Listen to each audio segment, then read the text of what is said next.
그래서 그럼 독일은 그런 분자 내의 그 조직 설계 원칙, 3대 원칙에 따라서 어떻게 일을 하고 있는지 그거를 잠깐 보여드리겠습니다. 이게 뭐 독일 사례인데 게르만 모형을 쓰는 나라에서는 다 그렇습니다.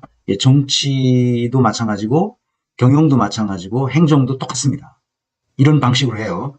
왜? 정부 탑 레벨에서 이렇게 하기 때문에 다른 그 하위 다른 조직에도 똑같은 방식으로 일합니다. 그러니까 연정 합의서를 독일에서는 그 내각제를 하니까 연정 합의서를 쓴단 말이에요. 한 당이 50% 이상의 득표를 한 경우가 한 번도 없었거든. 그러니까 반드시 연정을 해야 51%를 가져야 정부를 구성하고 의회가 정부를 구성한 그 의회를 서포트할 수 있게 되잖아요. 그러니까 법도 바꾸고 과반수면 법이 바뀌니까 그렇게 정부를 구성하려면 반드시 연정을 해왔어요. 뭐 앞으로도 그럴 가능성이 많습니다. 70년이 넘는 동안에 단 한 번도 단독 정부가 들어선 적은 없어요. 주 정부에는 단독 그 정부가 들어서서 한 당이 통째로 정부를 구성한 경우가 많이 있어요. 그런데 연방 정부는 단 한 번도 없습니다. 그래서 항상 연정 합의서를 쓰는데 그 연정 합의서라는 게 뭐냐면 그 Koalitions Vertrag, Vertrag이라는 말은 독일어로 그 계약한다는 거거든요. 계약서를 쓴 거예요. 누구와 계약서냐? 정당 간에도 계약서를 쓰지만 이것도 계약서를 써서 누구와 계약을 맺는 게 아니라 국민과 계약을 맺는 거죠. 이거 다 공개돼 있어요. 그 홈페이지에 들어가면 정부 홈페이지나 아니면 정당 홈페이지에 들어가면 다 볼 수 있어요. 근데 영어로는 안 돼 있어. 영어를 못 찾겠어요. 그래서 할 수 없이 독일어로 되어 있는데 이게 226쪽입니다. 이게 메르켈 총리가 제1기 첫 총리가 돼서 제1기 정부가 출범할 때 2005년서부터 2009년까지 4년간의 국정운영 가이드라인이에요. 이게 국정운영 가이드라인을 226쪽으로 해서 책자를 만들어서 뿌립니다. 이게 지금 인터넷에 들어가면 다 나와 있어요. 그걸 이제 제가 다운받아서 여러분들한테 소개하는데, 뭐 큰 원칙은 뭐 독일을 위하여 다 함께 용기와 인류애로 뭐 어쩌고저쩌고 하는 거예요. 그래서 여기 보면 끝에 연방 장관을 배분해요. 기민당이 7석이야. 3인당이 8석이고, 이상하게 기민당이 총리를 배출했는데도 기민당이 명수가 작아요. 그러니까 장관 명수가 작아요. 3인당이 더 8명으로 됐어요. 그래서 제가 이 프로그램이 얼마나 상세하게 되어 있는지를 여러분들에게 소개하려고 해요. 9개 섹션으로 나눠져 있는데 전문 빼고 9개 섹션으로 나눠져 있어요. 독일어로 해서 할 수 없이 제가 간단하게 우리말로 노티스 메모를 써놨습니다. 이게 무슨 말이냐면 제1섹션은 혁신과 노동, 번영과 참여를 위한 더 많은 기회를 제공하겠다. 그런 얘기예요. 이게 무슨 말이냐? 경제와 기술, 그 하부 섹션으로 들어가면 길게 썼어요. 뭘 어떻게 하겠다는 기본 가이드라인을 쫙 써놨어요. 누가 봐도 정부가 4년 동안 이렇게 하려구나 하는 걸 알 수 있게 돼 있어요. 그 기본 가이드라인이 딱 돼 있으니까. 경제와 기술, 노동과 시장. 노동시장이 굉장히 중요하잖아요. 노동시장. 그다음에 교육과 훈련, 대학 교육과 연구, 에너지 문제, 인프라스트럭처, 그 교통과 토목과 건축과 주거, 환경 문제, 농업 문제, 이 관료적인 것의 비효율성을 제거하는 문제, 이런 것까지 그냥 소소하게 제1섹션에 다 놓고요. 이 섹션에는 국가 재정의 지속 가능성을 컨솔리데이션 한다는 거예요. 컨솔리디어론 그렇게 하는데,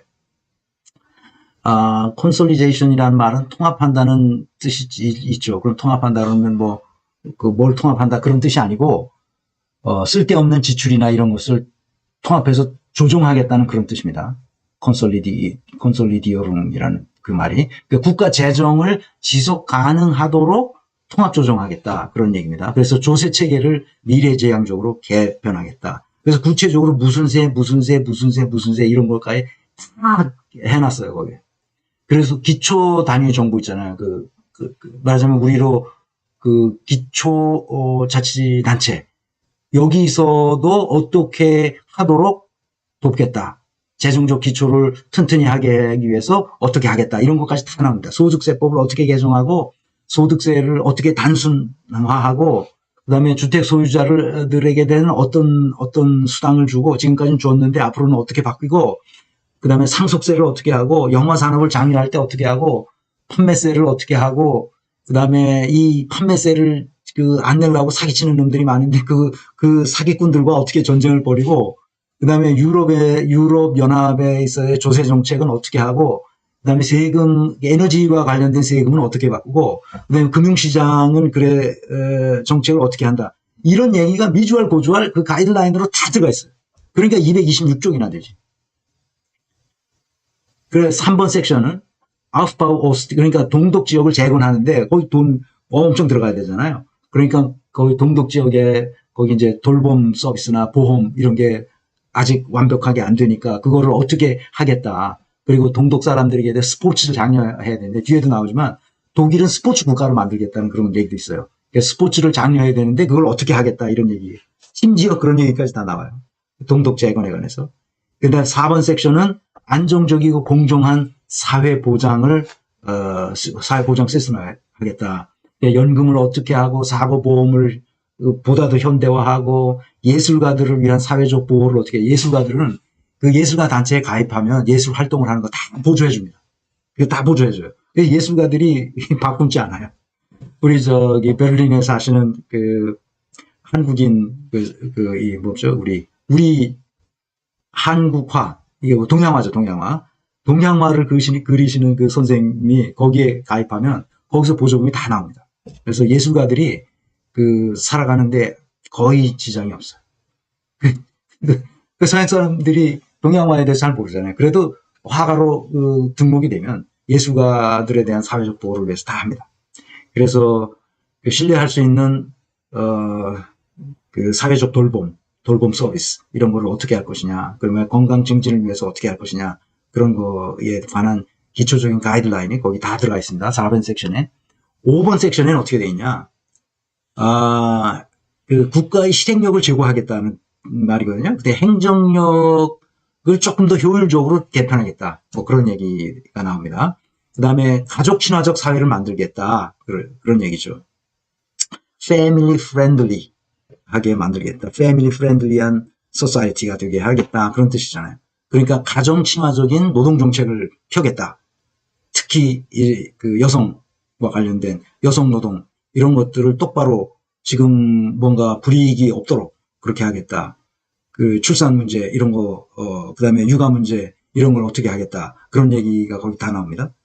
그다음에 그래서 금전적으로 어떻게 장려를 해주겠다. 그리고 어린이 보호법을 어떻게 하겠다. 청년 정책을 어떻게 하겠다. 노년 정책은 어떻게 하겠다. 이런 얘기가 가이드라인으로 가정 친화적 사회라는 그 6번째 섹션에 기록되어 있습니다. 그다음에 7번째 섹션은 뭐냐면 살만한 독일을 만들겠다. 살기 좋은 독일. Lebenswertes Deutschland. 살 가치가 있는 독일을 만들겠다. 그런 섹션이 거기서는 소비자 보호 정책을 쓰겠다. 소비자 보호가 안 되는 부분이 있었나 봐요. 그런 부분들을 다 나열하면서 소비자 보호 정책을 강화하겠다. 그다음에 문화 정책을 쓰고 여기서 이제 살만한 독일, 살 가치가 있는 독일, 스포츠 독일을 만들겠다. 스포츠. 그래서 저희 애들도 초등학교를 거기서 이제 다녔잖아요. 초등학교 졸업할 때까지 이렇게 수영을 그렇게 강조해요. 수영해라. 그다음에 처음에 들어갈 때 이 자전거는 누구나 다 타야 돼요. 자전거 타는 거를 학교 갈 때 다 자전거 끌고 가거나 자전거를 배우도록 그렇게 하고 의무적으로 거의 합니다. 그 다음에 수영, 이 두 가지 스포츠는 의무적으로 하도록 하고 그러죠. 그래서 잘하는 애는 라이프 가드, 인명구조를 할 수 있는 수준까지 이렇게 하도록 훈련시켜주고 그러죠. 스포츠는 반드시 하도록 그렇게 합니다. 우리하고는 완전히 차원이 다르죠. 살기 좋은 나라를 만들기 위해서 그렇게 하는 겁니다. 그 다음에 이제 시민을 위한 안전, 그건 이제 치안에 관한 내무 정책을 하는 거고요. 그 다음에 법률 정책을 범죄 예방을 위한 법률 정책 그런 얘기가 나오고 있고, 그 다음에 9번째 섹션 맨 마지막에는 이제 외교, 유럽과 세계에 대한 더 책임 있는 파트너로서의 독일을 어떻게 건설해 가겠다. 그런 얘기를 쭉 나옵니다. 그래서 유럽 정책이 맨 처음에 나오고 그다음에 트랜스 아틀란틱 폴리틱이라고 썼더라고요. 트랜스 아틀란틱. 그러니까 대서양 미국, 캐나다 이런 대서양 국가들과의 관계를 어떻게 하겠다. 뭐 그런 얘기고요. 그다음에 개발 정책, 개발도상국에 대한 정책을 어떻게 하겠다. 그다음에 이제 국방 안보 정책에 대해서 어떻게 하겠다. 이렇게 하고서는 그다음에 이제 그 위에 여러 가지 추가적으로 더 붙는 목표들, 그다음에 또 뭡니까 하여튼 뒤에 붙는 게 뭐라 그러죠? 부록을 몇 개를 더 붙여놨습니다. 제가 뭘 말씀드리려고 그러냐? 이거를 사전에 2005년에 2009년까지 우리는 이런 식의 국가 운영을 해 나가겠다 하는 것을 모든 정치인들과 국민들에게 선언하는 겁니다. 그리고 약속하는 거예요, 사전에. 우린 그런 게, 내가 그래서 이런 게 있나 없나 하고 찾아가서 보는 거예요. 정당에 가서. 없어. 아까 보여준 게 그게 다야. 정강, 그 다음에 기본 정책이라나 뭐라나 하는 거 그게 다야. 근데 쌩 거짓말이잖아, 그게 다. 좋은 말은 다 갖다 썼잖아. 그런데 그런 거 하나도 지키지 않잖아. 문서와 현실이 완전히 달라, 이게. 군대에서부터 우리는 그런 걸 배워왔잖아. 학교 다닐 때도 그랬고. 문서에 써 있으면 그 문서에 써 있는 대로 현실이 이루어져야 되잖아. 근데 문서에는 좋은 말 다 갖다 쓰고 사람들이 읽어보면 다 할렐루야 아멘 할 말만 갖다 놓고 현실에서 하는 짓 보면 완전히 반대로 하잖아. 이걸 어떻게 할 거야, 이거. 이게 왜 그러냐. 직무의 어카운터빌리티가 없기 때문에 그런 거거든. 이번 연정 합의서가 있어요. 2021년에 올라프 숄츠가 지금 총리가 됐잖아요. 새 총리가 2025년까지 자기네 정당끼리도 이렇게 계약을 맺지만 국민과 계약을 맺는단 말이야. 이거 가지고 평가하는 거거든. 나중에 이게 이행됐나 안 됐나. 이게 똑같은 연정 합의서를 세 당이 써요. 3인당, 녹색당, 자민당이. 3인당 장관이 7명이고 녹색당이 5명이고 자민당이 4명이에요. 이렇게 서로 나눈 것도 이 합의서에 의해 다 나옵니다. 미주얼, 고주얼 다 나와요. 그래서 지난번에 이걸 잠깐 이건 144쪽이에요.